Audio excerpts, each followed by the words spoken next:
군에 갈 때는 부동시가 됐다가 공무원으로 임용될 때 정상이고 다시 청문회 때 요구한 자료가 되니까 부동시가 된 겁니다. 의학적으로는 이러한 것이 거의 불가능에 가깝습니다. 윤석열 후보에게 자료를 공개 요청합니다.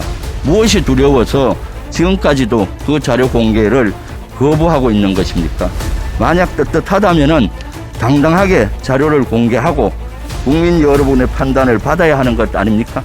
총리님, 국가 통수권자의 임무를 맡게 되는 대통령 후보의 병력사항은 대통령 선거에서 초미의 관심사항입니다. 대통령 후보자에게 병력 기피 의혹이 있을 경우에는 그 내용을 낱낱이 밝히고 문제가 있을 경우에는 그에 따른 법적, 정치적 책임을 져야 한다고 생각하는데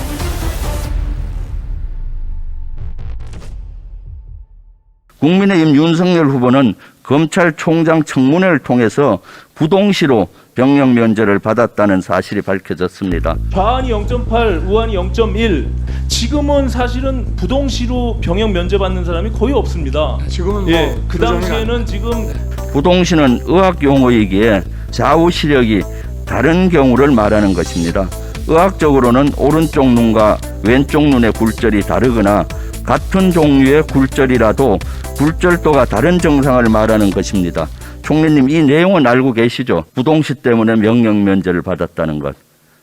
후보 프로필 나오는데 예. 그런 내용이 있었다는 건 기억하고 있습니다. 예, 윤석열 후보는 검찰총장 청문회 당시에 병역 기피 의혹 때문에 중고등학교 신체검사 결과와 검사 임용 시 공무원 채용 신체검사에 대한 자료 제출을 하라는 요구를 받았으나 끝까지 제출하지 않았습니다. 본인이 지금이라도 굴절도 검사를 요 건물의 밑에 내려가서 10분이면은 받아서 제출할 수가 있어요. 근데 그것을 왜 안 하는지 저는 이유를 모르겠어요.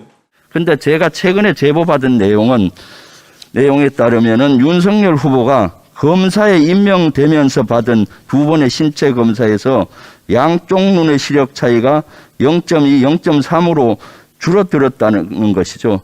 0.2, 0.3은 부동시가 아니고 정상시입니다.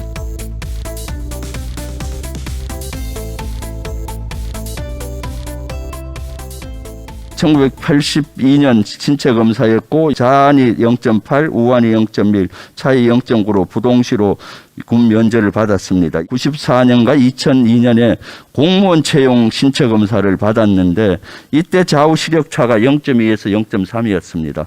그리고 2019년도 청문회 기간에 개인 신체 검사를 요구를 받아서 했을 때는 부동시가 된 겁니다.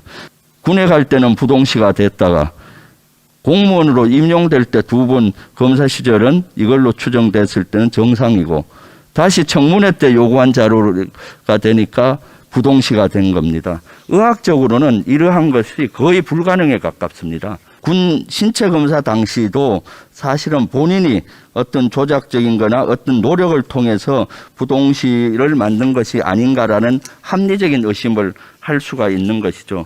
일반 개인의 경우는 사실 이런 것들은 개인정보보호처에서 공개하지 않는 것이 적절합니다. 그렇지만은 법률위원회 판단하기에 대통령 후보는 특히 병역 문제는 한 점 의혹도 없어야 되는 거죠. 국민적인 검증이 필요합니다. 윤석열 후보에게 자료를 공개 요청합니다. 무엇이 두려워서 지금까지도 그 자료 공개를 거부하고 있는 것입니까? 만약 떳떳하다면은 당당하게 자료를 공개하고 국민 여러분의 판단을 받아야 하는 것 아닙니까? 다시 한번 말씀드립니다. 국군 통수권자의 임무를 맡은 대통령 후보의 병역 문제는 한치의 의심도 남아서는 안 될 것입니다. 윤석열 후보는 계속해서 제기된 부동시 병력 기피 의혹의 명확한 자료를 공개하고 국민의 판단을 받아야 합니다. 윤석열 후보가 병역 기피 의혹에 한치의 부끄러움이 없다면 1994년 검사 임용 당시에 공무원 채용 신체 검사 결과, 2002년 검사 재임용 당시에 공무원 채용 신체 검사 결과, 더 나아가 중고등학교의 신체 검사 결과를 신속히 공개해서 유권자의 알 권리를 충족해 주시기 바랍니다.